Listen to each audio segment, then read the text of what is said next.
Good evening. I'd like to call to order the Richland County Administrative Finance Committee meeting for November 20th, 2025. Madam Clerk, can you call for the vote, please? Attendance. Excuse me, ma'am. Can you call the roll, please? Yes, sir. Pugh, Here. Little. Livingston, Here. Weaver, Here. Eileen. Here. We have a quorum.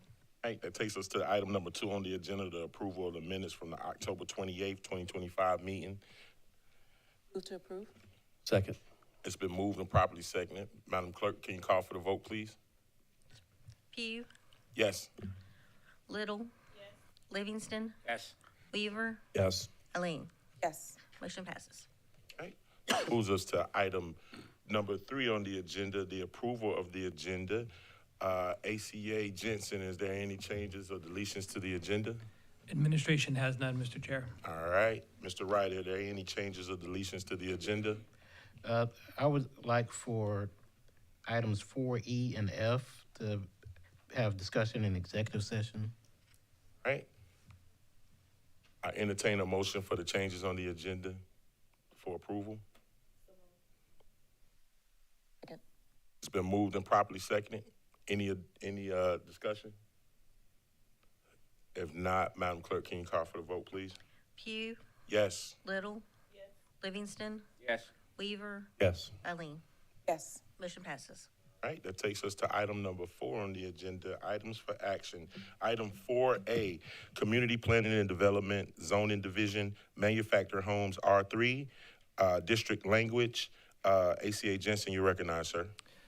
Thank you, Mr. Chair. Very briefly, during the time of the Land Development Code adoption, there were a couple of items that we put in the parking lot simply because they needed more time for reflection and discussion.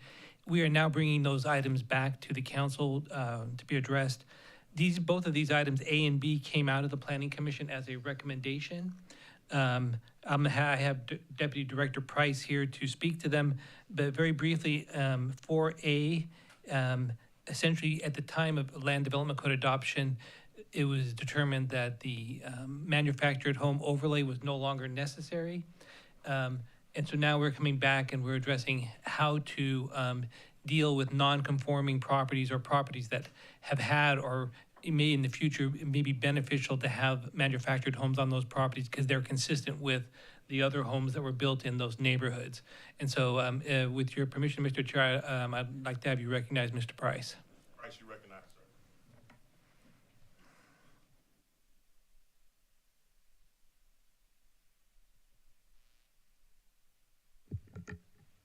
sir. Thank you, Mr. Chair, Council.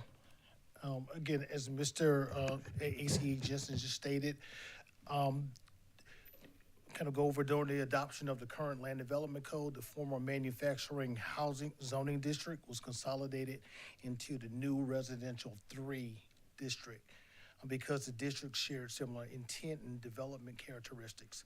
However, the MH district, unlike the MH district, the R3 district prohibits manufactured homes. As a result, many properties previously zoned MH, where manufactured homes were permitted, can now only develop single-family dwellings, promoting concerns from property owners regarding financial impacts, property values, and compatibility with surrounding developments. To address these concerns, the proposed text amendments would allow manufactured homes in the R3 districts on lots where manufactured homes constitute at least 50% of the lots on the same side of the block. This standard ensures manufactured homes are introduced only where they are aligned with existing neighborhood character and development patterns.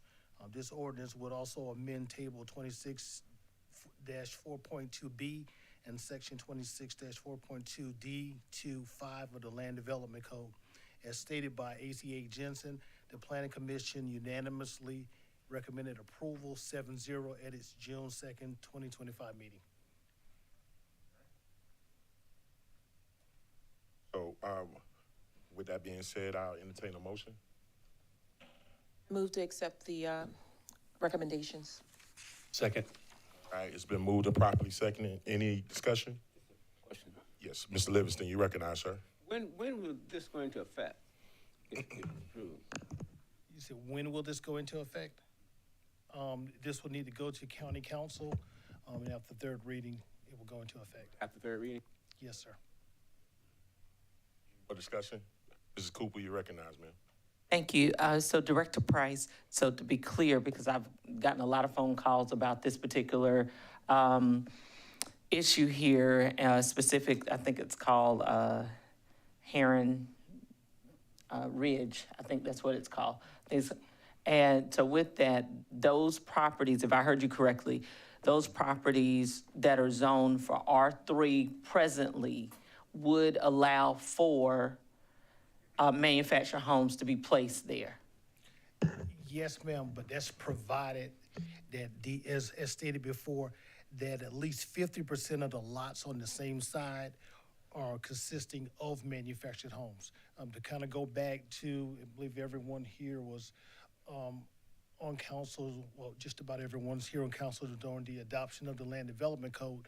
And so I know there was a big push from the community and a lot of your constituents to keep the single-family districts for single-family use. This particular ordinance amendment will not change that. What this does will only allow the manufactured homes essentially where there are manufactured homes. Right, so if I may, sir. Yes, ma'am. So just to reiterate the point, because I did, when I realized that we were talking about this, I sent this out and I know there are several people watching on YouTube. So to be clear, if I have a property on the right side of the road and it is zoned for R3, as long as 50% of those homes on that right side are also manufactured homes, then I too can add my home there. Correct. So what happens when there are properties, let's say there's nothing on that street but my property? So does that mean, because there is one family that I know that this will impact, they're the only people on that side of the road, but they do want to put a manufactured home there. Would they be able to do that? No, ma'am. So they would not be able to because 50% of the homes on that side. Because 50% of the Presently. lots, the parcels on that side are not developed with manufactured homes. So we're only speaking of developed property. So it's not future development. Correct. Thank you. Any more discussion? We have a motion and a second. Madam Clerk, can you call for the vote, please? Pugh, Yes. Little. Livingston, Yes. Weaver, Yes. Eileen. Yes. Motion passed. All right, before we go any further, I'd like to recognize my colleagues that's joining us that's not on the committee. The Honorable Shaquise Newton, thank you for joining us, ma'am. All right, and the Honorable Gretchen Cooper, thank you for joining us, ma'am. All right, as we move on to item 4B, Community Planning and Development Zoning Division Townhome Standard. ACA Jensen, you recognize, sir. Thank you, Mr. Chair. Similar to item A, this is an item that addresses some issues that we put in the parking lot after the adoption of the Land Development Code, simply because they needed an additional time and consideration. And in this particular case, we're talking about the setbacks and the lot width for townhomes. In particular, a discussion on the what happens with a setback when there is an alleyway behind the home, because effectively, when you put an alleyway behind a lot, you take up additional space. And so the way that staff is recommending to adjust that is by adjusting the front, making the setback in the front yard less, so that you can put an alleyway behind and do alley-loaded garages. Deputy Director Price again is here, and he will speak more to it, Mr. Chair. All right, Mr. Price, you recognize, sir. Thank you, Mr. Chair.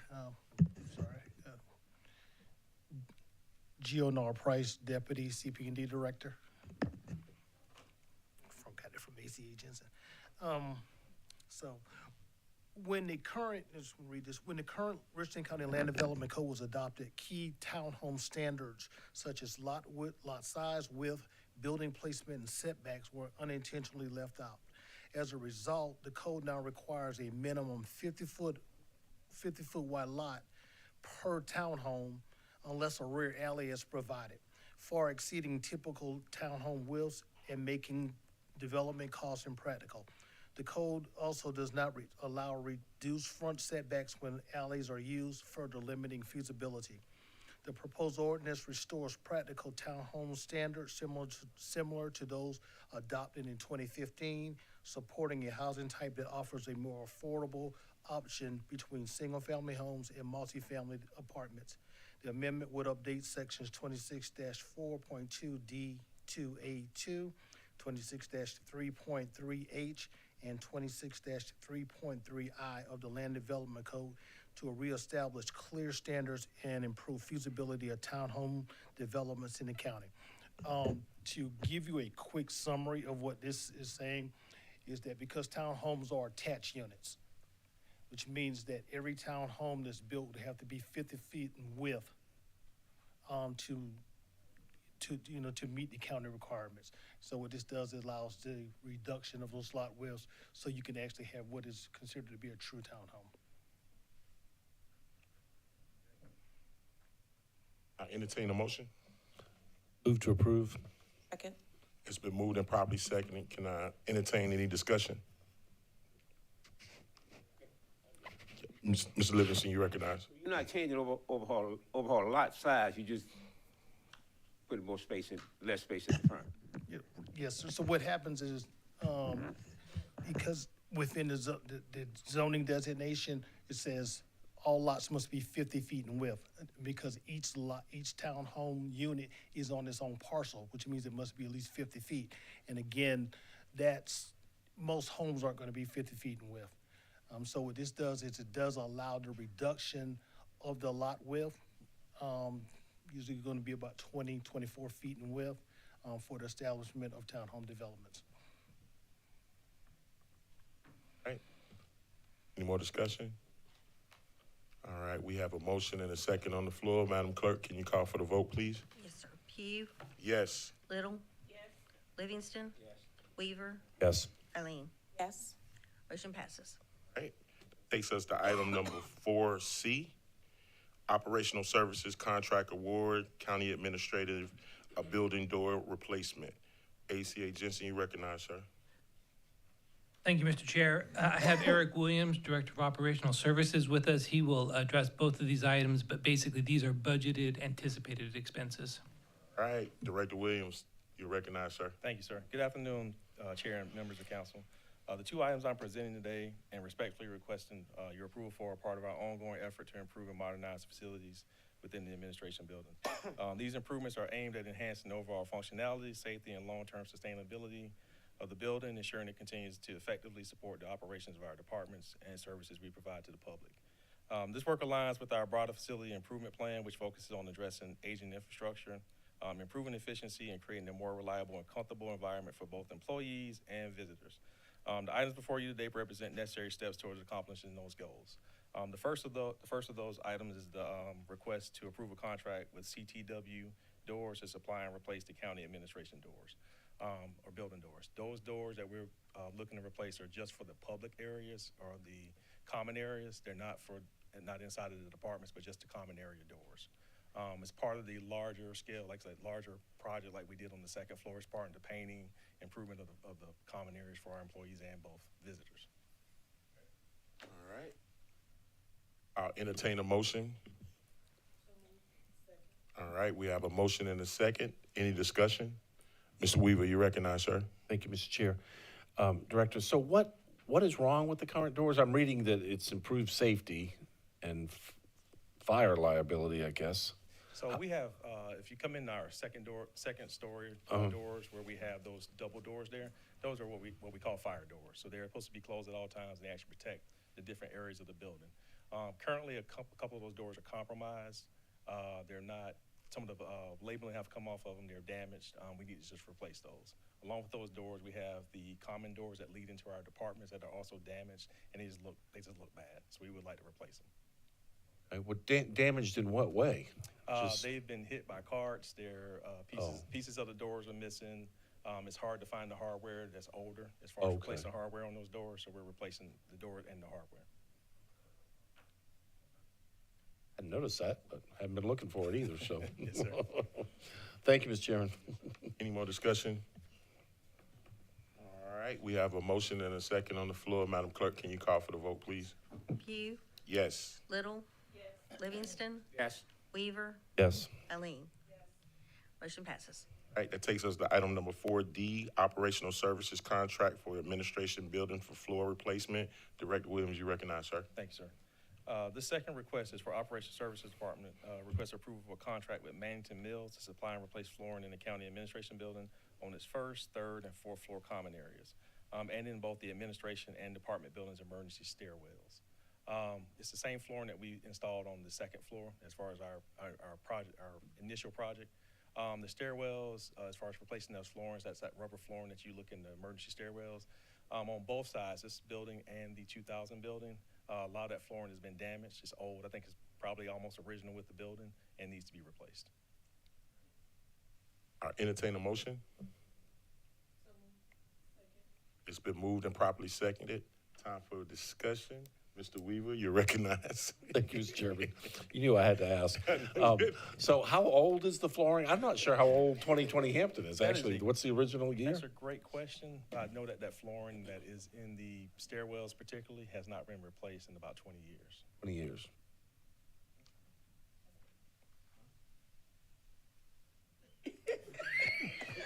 I say go for 25, but that's okay. We know, Don, we know. All right, any more discussion? All right, if not, Madam Clerk, can you call for the vote, please, ma'am? That's Pugh, Yes. Little.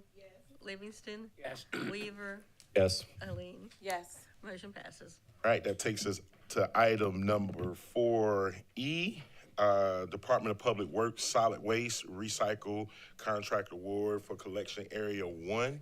Mr. Wright, you recognize? Yes, I think we would like a motion for executive session for both E and F. And both of these matters would be under South Carolina Code Section 30-4 -70A2. Okay, I'll entertain a motion for executive session. Okay, it's been moved and properly seconded. Any discussion? Madam Clerk, can you call for the vote, please? Pugh, Yes. Little. Livingston, Yes. Weaver, Yes. Eileen. Yes. Motion passes. We're now in executive session.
right, I entertain a motion to come out of executive session.